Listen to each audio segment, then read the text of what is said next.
Vai esat kādreiz lūkojušies naksnīgajās debesīs un domājuši par kosmosa plašumiem? Visums ir bezgalīga telpa, kas sniedzas tālāk par mūsu trakākajiem sapņiem. Kosmoss ir kā milzīga smilšu kaste, kur dzimst zvaigznes, saduras galaktikas un kosmiski notikumi risinās elpu aizraujošā dejā. Planētas riņķo ap savām saulēm delikātā līdzsvarā, radot maģisku debesu ķermeņu baletu. Tāpat kā mūsu visumam ir likumi, kas nosaka tā uzvedību, zinātnieki un matemātiķi ir atklājuši modeļus un principus, kas izskaidro šīs kosmiskās parādības. Matemātiķi ir radījuši īpašas telpas ar saviem noteikumiem, kas pazīstamas kā vektoru telpas.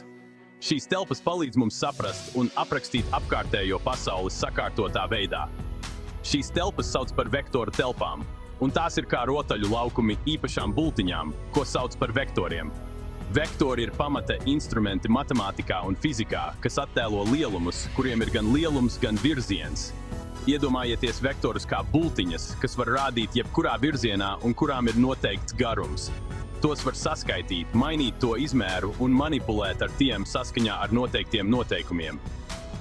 Šajā lielajā kosmosa ceļojumā mēs atklāsim, kā vektori un vektoru telpas palīdz mums izprast visumu. Sākot no mazākajām daļiņām līdz lielākajām galaktikām, vektoriem ir būtiska loma mūsu pasaules izpratnē. Mēs dosimies aizraujošā ceļojumā pa vektoru telpu pasauli, iepazīstot to pielietojumu dažādās jomās, piemēram, fizikā, inženierzinātnēs un datorzinātnēs. Neuztraucieties, šī nebūs garlaicīga matemātikas lekcija. Mēs izmantosim jautrus piemērus un saprotamu valodu, lai izskaidrotu šos jēdzienus skaidrā un interesantā veidā. Sagatavojieties atklāt vektoru telpu brīnumus. Kopā mēs atklāsim šo matemātisko rotaļu laukuma noslēpumus un redzēsim, kā tie ir saistīti ar visumu, kurā mēs dzīvojam. Iedomājieties milzīgu, tukšu rotaļu laukumu. Šis rotaļu laukums ir mūsu vektoru telpa. Tas nav parasts rotaļu laukums ar šūpolēm un slitkalniņiem. Tas ir īpašs matemātisks rotaļu laukums, kurā mēs spēlējamies ar bultiņām, ko sauc par vektoriem. Šie vektori var būt gari vai īsi, vērsti jebkurā virzienā. Mēs varam tos saskaitīt, pagarināt vai saīsināt. Bet ir viens noteikums. Lai ko mēs darītu, rezultātam vienmēr jāpaliek rotaļu laukuma robežās. Tas ir viens no vektoru telpu pamatnoteikumiem. Vektori ir kā bultas, kurām ir gan lielums, gan virziens. Iedomājieties bultu, kas rāda no Zemes uz mēnesi. Bultas garums norāda attālumu starp tiem, bet virziens parāda, kurp doties. Mūsu vektoru telpas rotaļu laukumā vektori var attēlot jebko, kam ir gan lielums, gan virziens. Piemēram, tie var attēlot kosmosa kuģa ātrumu, gravitācijas spēku vai pat ziņkārīga robota pārvietojumu, kas pēta jaunu planētu. Tagad iedomājieties, ka jums ir burvju nūjiņa, kas var pagarināt vai saīsināt mūsu kosmiskās bultas. Šo burvju nūjiņu sauc par skalaru. Skalāri ir vienkārši skaitļi, un tie var padarīt mūsu vektorus lielākus vai mazākus. Piemēram, ja mēs reizinām vektoru ar 2, tas kļūs 2 reiz garāks. Ja mēs to reizinām ar 1/2 daļu, tas saruks uz pusi. Skalāri ir kā skaļuma regulators mūsu vektoriem. 5. daļa, 1. aksioma – slēgtība attiecībā pret saskaitīšanu. Mēs paliekam rotaļu laukuma robežās.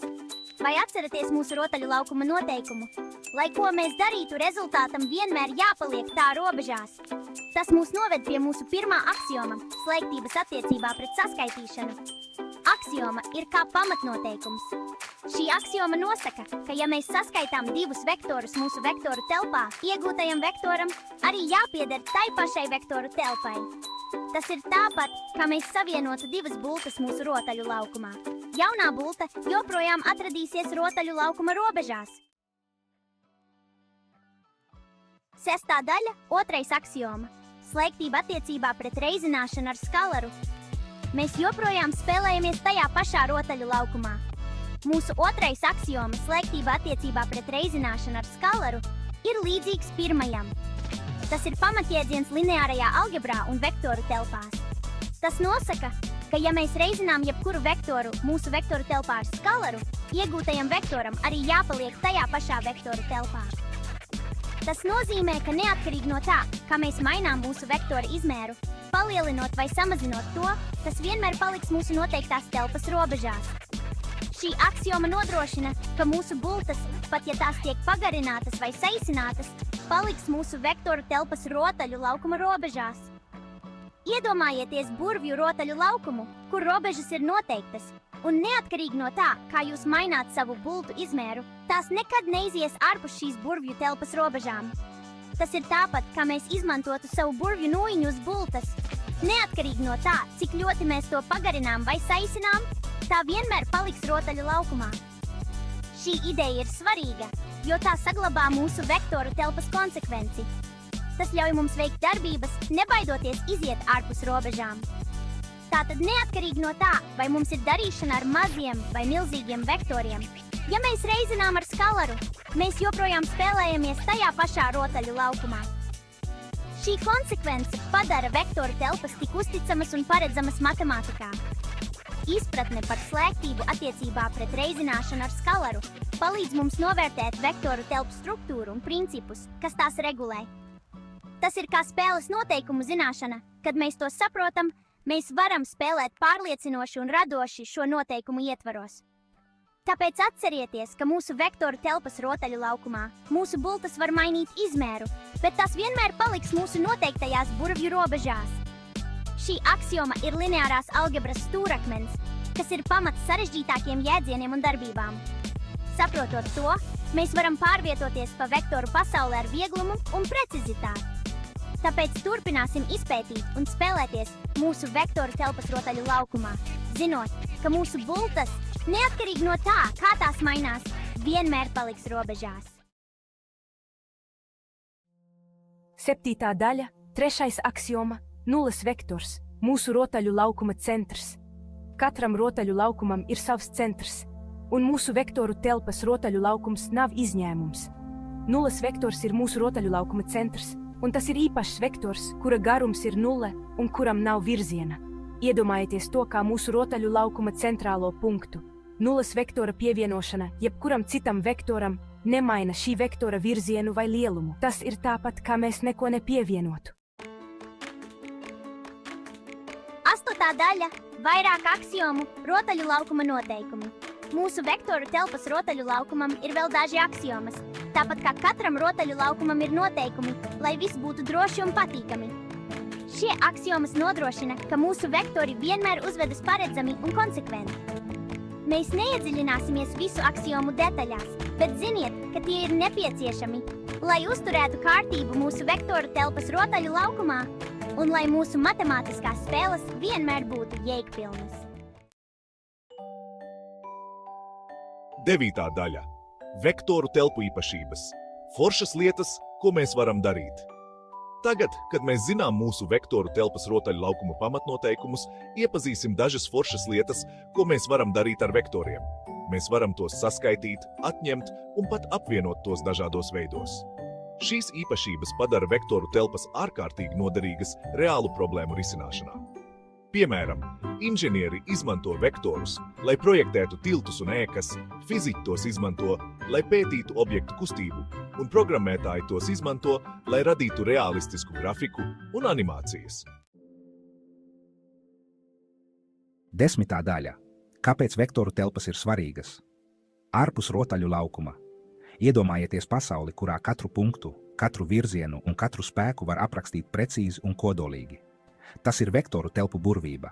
Mūsu ceļojums vektoru telpu pasaulē ir noslēdzies, taču tā ir tikai aizberga redzamā daļa, lai saprastu to nozīmi. Šīs matemātiskās struktūras ir daudzu zinātnisko un inženiertehnisko sasniegumu pamatā. Bet piedzīvojums nebeidzas. Noteikumi, kas regulē vektoru telpas, sniedzas tālu aiz skolas klases sienām, ietekmējot dažādus mūsu ikdienas dzīves un pasaules aspektus. Vektoru telpas nav tikai abstrakti matemātiski jēdzieni. Tie ir pamata instrumenti, ko izmanto fizikā, lai aprakstītu spēkus un kustību datorzinātnēs, datorgrafikā un datu analīzē, kā arī inženierzinātnēs, konstrukciju projektēšanā. Tiem ir reāli pielietojumi tik dažādās jomās. Piemēram, kosmosa tehnoloģijās vektoru telpas palīdz projektēt kosmosa kuģu trajektorijas. nodrošinot, ka tie sasniedz savu mērķi ar milimetra precizitāti. Tāpat kā mūsu visums ir pilns ar brīnumiem un sarežģītību, vektoru telpas sniedz mums pamatu, lai orientētos šajā sarežģītībā un to izprastu.